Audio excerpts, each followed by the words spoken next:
45 సంవత్సరాలు దాటిన ప్రతి మహిళకి కూడా సంవత్సరానికి 18,000 వృద్ధాప్య పింఛను 1000 నుండి 3,000 తీసుకెళ్లాడు. నేను ఒక్కడిని ఒక యుద్ధానికి వెళ్తున్నాను అన్నారు జగన్మోహన్ రెడ్డి గారు. ప్రతి మధ్య తరగతి కుటుంబంలో 1,00,000 రూపాయలు లాభం చేకూర్చారు. వీళ్ళేమో ఇది చేస్తాం అది చేస్తాం అని చెప్పి పథకాలు తీసుకొచ్చి సూపర్ 6 అని చెప్పి డైవర్ట్ చేసి అందరినీ మబ్బపెట్టి ఈ రోజు మోసం చేశారు. జగన్మోహన్ రెడ్డి గారు పక్కన కూర్చున్న పెద్ద పెద్ద నాయకులే ఈ రోజు కూటమి ప్రభుత్వం వెనకాల వెళ్ళి ఎక్కడో వెనకాల కూర్చుంటున్నారు. ఎన్ని హత్యలు జరిగినా, ఎన్ని కుట్రలు జరిగినా, ఎన్ని కుతంత్రాలు జరిగినా కూడా జగన్మోహన్ రెడ్డి గారి ప్రాణానికి మా ప్రాణం అడ్డు పెడతాం. ఆయన వెనకాల మేము ఉంటాం. ఆయనకి నాయకులు బలం కాదు, కార్యకర్తలే బలం. జగన్మోహన్ రెడ్డి గారు మంచి చేయడానికి వచ్చాడు, డబ్బు కోసం రాలా. జగన్మోహన్ రెడ్డి గారు ఉన్నది ఖర్చు చేసే మనిషి. నవరత్నాలు తీసుకొచ్చాడు, అన్ని అమలు చేశాడు. చెప్పిని అమలు చేయడం కాదు, చెప్పని కూడా అమలు చేసిన ఏకైక నాయకుడే జగన్మోహన్ రెడ్డి గారు. జగన్మోహన్ రెడ్డి గారు ఇచ్చాడు వచ్చాడు వాడు వీడు అంటున్నాడు. పేలి పెద్ద ఒకళ్ళకి తీసుకోవచ్చు మనం ఎగ్జాంపుల్ గా. వాడు ఒక ఎదవ. నేను చెప్పాలంటే డ్రామాలు వేసుకునేవాడు ఏం చేస్తాడు, డ్రామా మాటలు చెప్తాడు. వాడు ఆర్పి గాడికి ఏం పని పాడలేదు. ఇప్పుడు మనం చూసారా, ఆడోళ్ళ డ్రెస్ లాగా డ్రెస్ తీసుకెళ్లి వేసుకుని వెళ్ళి స్వీట్ పెడుకున్నాం. వాడికి ఎందుకు అన్న? నమస్తే అన్న. నమస్తే అన్న.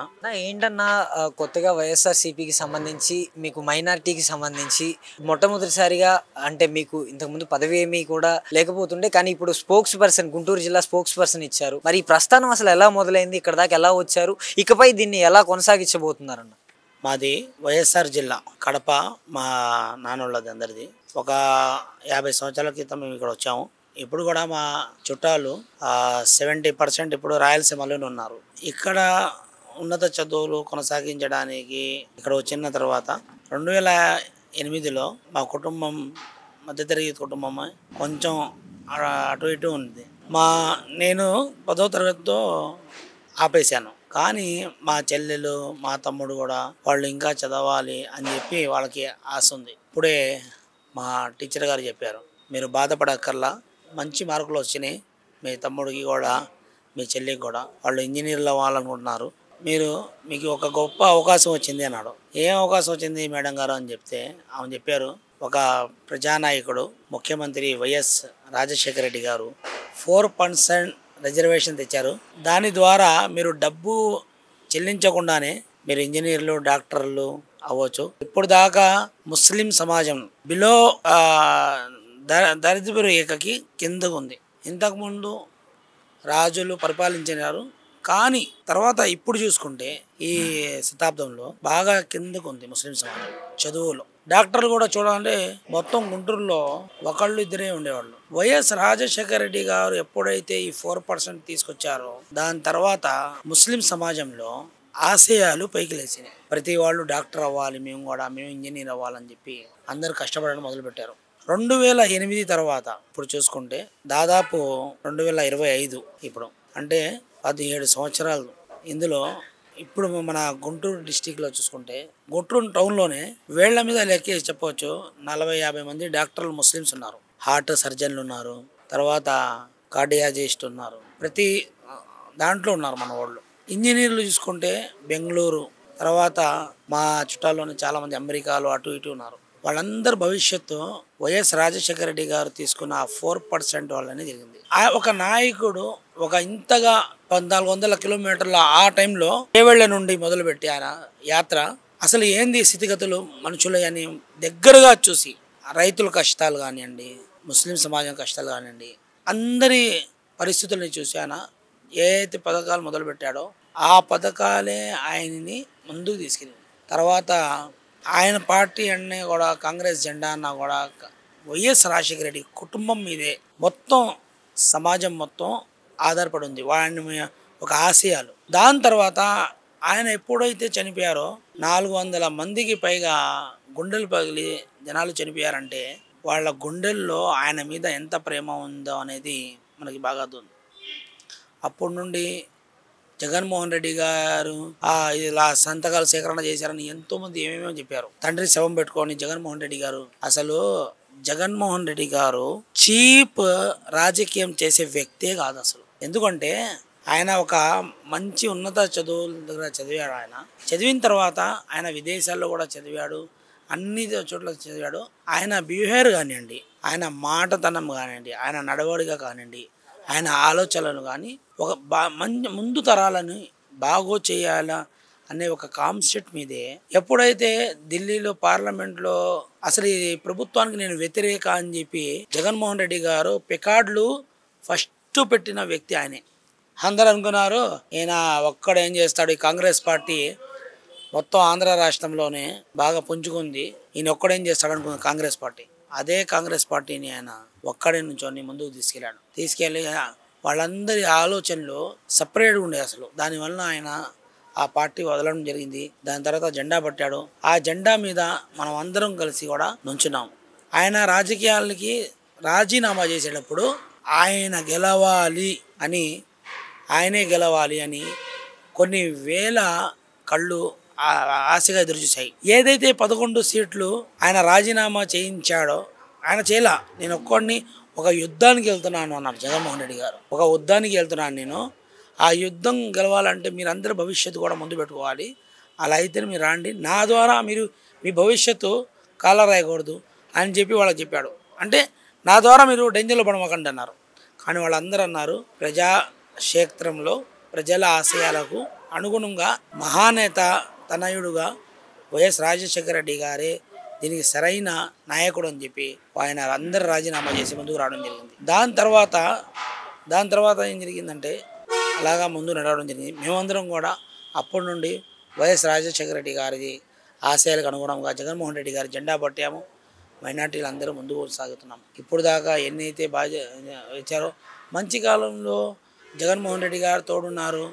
ఇవాళ పార్టీ అధికారం లేదని చెప్పి ఆ తోడును వదిలే అలాంటి చీప్ పాలిటిక్స్ చేసేది కాదు.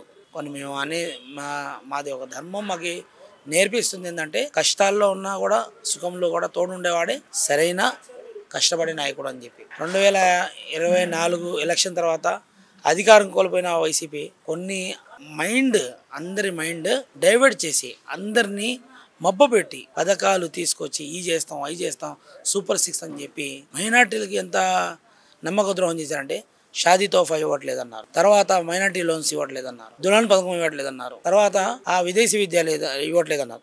అది చెప్పి వాళ్ళ మైండ్ డైవర్ట్ చేశారు. కానీ జగన్మోహన్ రెడ్డి గారి ద్వారా న్యాయం ఏం జరిగిందంటే ప్రతి ఇంట్లో కూడా వృద్ధాప్య పింఛను 1000 నుండి ఎంతకి వెళ్ళింది 3000 తీసుకెళ్లాడు. అప్పుడు నుండి 3000 తీసుకొచ్చాడు. తర్వాత ఇప్పుడు 4000 చేశారంటే కుటుంబ విరోధంగా 4000 చేసి దివ్యాంగ పథకాలు 6000 చేశారు.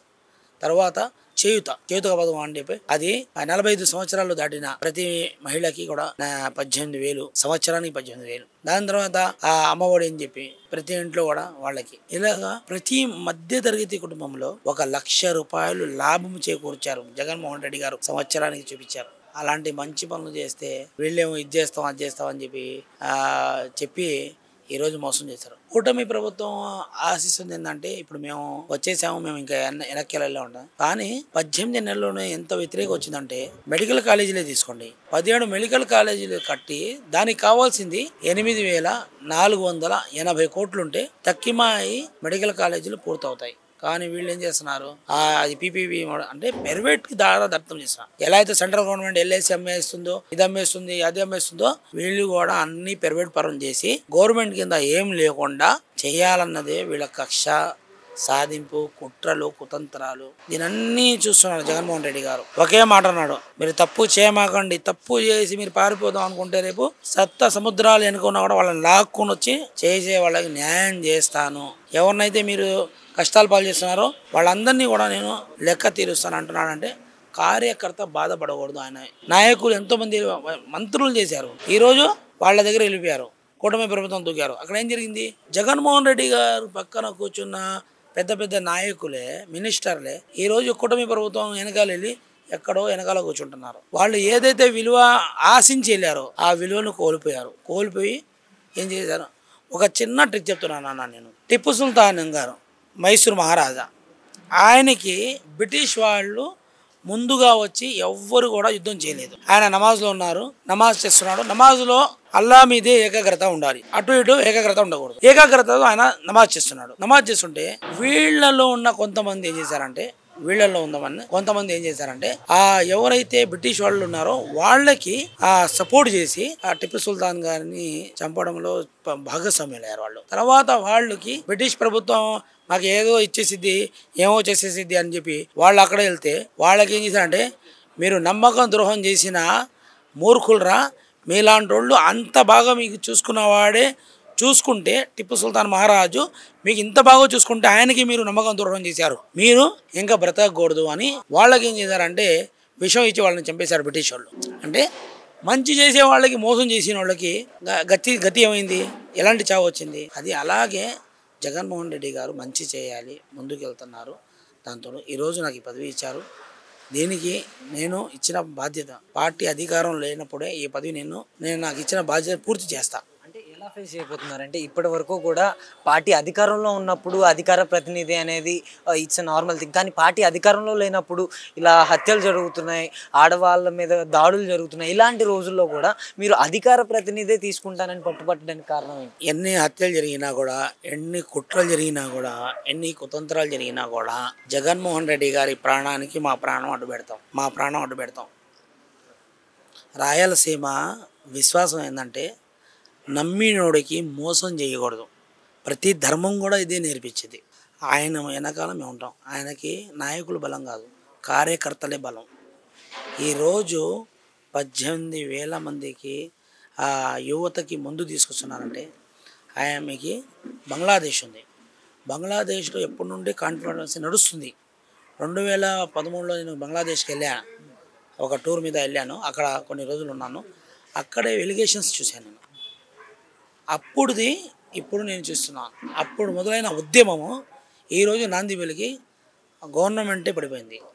నేపాల్లో అక్కడ పడిపోయింది. తర్వాత శ్రీలంకలో గవర్నమెంట్ పడిపోయింది. ఎందుకు? ప్రజలకు ఎప్పుడైతే నాయకులు మోసం చేశారో వాళ్ళకి బట్టలు ఊడదీసి అల్లా కొట్టారు. జగన్మోహన్ రెడ్డి గారు మంచి చేయడానికి వచ్చాడు, డబ్బు కోసం రాలా. ఈయన అవినీతి తీశాడు, ఆయన ఆస్తులు పెరిగినాయి. జగన్మోహన్ రెడ్డి గారు ఉన్నది ఖర్చు చేసే మనిషి. ఇన్ని పేపర్స్ ఉన్నా కూడా ఆయన బ్యాక్గ్రౌండ్ బాగానే ఉంది. ఆయనకి రావాల్సిన లగ్జరీ లైఫ్ బ్రతికొచ్చారు. కానీ తండ్రి యొక్క ఆశయం ఎప్పుడైతే ఆయన తండ్రి మరణం తర్వాత వెళ్ళి ఆ ఇళ్ళని పరామర్శించాడో ప్రతి ఇంట్లో ఆయన ఫోటో ఉంది. అప్పుడు జగన్మోహన్ రెడ్డి గారు ఆశించింది ఒకటే, మా నాన్న ఫోటో పక్కన నా ఫోటో ఉండాలి, ప్రజల మనసులో నేను ఉండాలి అన్న ఒకటే. నవరత్నాలు తీసుకొచ్చాడు, అన్నీ అమలు చేశాడు. చెప్పిని అమలు చేయడం కాదు, చెప్పని కూడా అమలు చేసిన ఏకైక నాయకుడే జగన్మోహన్ రెడ్డి గారు. మేము ప్రాణాలు అడ్డేసైనా జగన్మోహన్ రెడ్డి గారిని ముందు తీసుకెళ్తాం. మేము ముందు తీసుకెళ్ళి ఏదైతే బాధ్యతలు ఆయన తీసుకోవాలి. ఆయన నుంచుంటే ఎంతో వేల మంది, లక్షల మందికి న్యాయం జరిగింది. ఆ న్యాయాన్ని కాపాడడానికి వెన్నంటూ మేము ఉంటాం. మీరు ఎన్నైనా హత్యలు చేసుకోండి, ఎన్నైనా కుట్రలు చేయండి, కుతంత్రాలు చేయండి, ఆ దేవుడు ఉన్నాడు. జగన్మోహన్ రెడ్డి గారు నమ్మేది ఆ దేవుడిని, మేము కూడా నమ్మేది ఆ దేవుడిని. ఆ దేవుడు ఉన్నాడు, ఆ దేవుడితోనే మంచి చేస్తాడు. ప్రజల మనసులో ఏదైతే విశ్వాసం కోల్పోయి ఈరోజు కష్టపడుతున్నారో ఆ విశ్వాసాన్ని నింపుతామో. ఓటు హక్కు ద్వారానే తగిన బుద్ధి చెప్పి మళ్ళీ 2029లో జగన్మోహన్ రెడ్డి గారిని ఆ కుర్చీలో కూర్చోబెట్టే వరకు మేము పోరాడతామని మీ ద్వారా నేను అందరికీ, ఆంధ్రప్రదేశ్ రాష్ట్రంలో ఉన్న ప్రతి నియోజకవర్గం, నా ఎస్టీ, నా బీసీ, నా మైనారిటీ, నా ఓసీ, నా ఎస్సీ అన్న నినాదం ఏదైతే ఇచ్చారో అంటే అందరూ మేము ఒక కుటుంబం. వైఎస్ఆర్సీపీ అంతా ఒక కుటుంబం. ఆ కుటుంబం కలిసే పోరాడతాం. ఈ 5 ఏళ్ళు ఉండే చూసారా, ఈ 5 ఏళ్ళు కలిస్తేనే పిడికిలి గుద్దు. ఆ పిడికిలి గుద్దే ఆశయాలకు ముందుసే సిద్ధమని ఏదైతే కాన్సెప్ట్ ఉందో ఈ 5 ఏళ్ళు కలిస్తేనే మేము అందరం కలుస్తాం. అందరం కలిసి కట్టుగా ముందుకు తీసుకెళ్తాం. ఈ ఏళ్ళు విడిపోయినాయి అనుకోండి, ఏది కూడా ఏ పని చేయలేదు. ఈ పిడికిలు బిగిస్తేనే ఏదైనా సాధించగలం. అలాగే మేము ఈ పార్టీ కోసం అహర్నిశలు కృషి చేస్తామని ఈ పదవి నాకు ఇచ్చారో ఈ గుంటూరు జిల్లా అధికార ప్రతినిధిగా, ఈ పదవి ద్వారా నేను అన్ని నియోజకవర్గ మైనార్టీ తరపున అన్నీ చూస్తాను. ఎక్కడెక్కడ మైనార్టీ సంబంధించిన విషయాలు దాని మీద పోరాడతాను. ఇవన్నీ జగన్మోహన్ రెడ్డి గారి దగ్గర తీసుకెళ్తాను. మైనార్టీలకు ఏది న్యాయం జరిగితే, ఏ పథకాల వల్ల, దేని ద్వారా అవన్నీ చూసి అవన్నీ జగన్మోహన్ రెడ్డి తీస్తాను. నాకు నమ్మకం ఉందన్న. జగన్మోహన్ రెడ్డి గారు ఇచ్చాడు వచ్చాడు వాడు వీడు అంటున్నాడు. పేలిపోద్ది ఒకళ్ళకి. మాస్ వార్నింగ్ ఇస్తున్నారా? అంటే జగన్ గారి గురించి ఎవరైనా అంటే ఏకవచనంతో మాట్లాడే వాళ్ళకి ఒక వార్నింగ్ అని చెప్పుకోవచ్చా? ఆర్పీని తీసుకోవచ్చు మనం ఎగ్జాంపుల్ గా. వాడు ఒక ఎదవ. నేను చెప్పాలంటే డ్రామాలు వేసుకునేవాడు ఏం చేస్తాడు? డ్రామా మాటలు చెప్తాడు వాడు. ఆర్పి గాడికి ఏం పని పాడలేదు. ఇప్పుడు మనం చూసారా ఆడోళ్ళ డ్రెస్ తీసుకెళ్లి వేసుకుని వెళ్ళి స్వీట్ పెడుకున్నాం. వాడికి ఎందుకు డ్రామాలు వేసుకుంటే ఇప్పుడు ఉన్నారు తకిమా వాళ్ళు జబర్దస్త్ ప్రోగ్రామ్ లో. ఇది జబర్దస్త్ ప్రోగ్రామ్ కాదు, ఇది రాజకీయం. ఈ రాజకీయంలో నోరు జారకూడదు. రాజకీయంలో ఉండు, కానీ రాజకీయంలో ఒకళ్ళు మెప్పు పొందడానికి వేరొకళ్ళని కించపరిచి మాటలు మాట్లాడితే నీకు ముందు పేలిపోయింది. గుర్తుంచుకో. మైనార్టీలు కాదు, అందరూ కూడా జగన్మోహన్ రెడ్డి గారిది వాళ్ళు ఎన్ని కుట్రలు చూసినా కూడా ఒకే ఒక మగాడిగా నుంచున్నాడు. 40% ఓటు బ్యాంకింగ్ ఉంది. ముగ్గురు పార్టీలు ఏకమయ్యి పడేయడం కాదు. అంటే మీరు వేరే వాళ్ళ దోస్తీ లేకపోతే మీరు ముందు వెళ్ళలేరని అందరూ. ఇప్పుడు జగన్మోహన్ రెడ్డి గారు ఒకళ్ళే.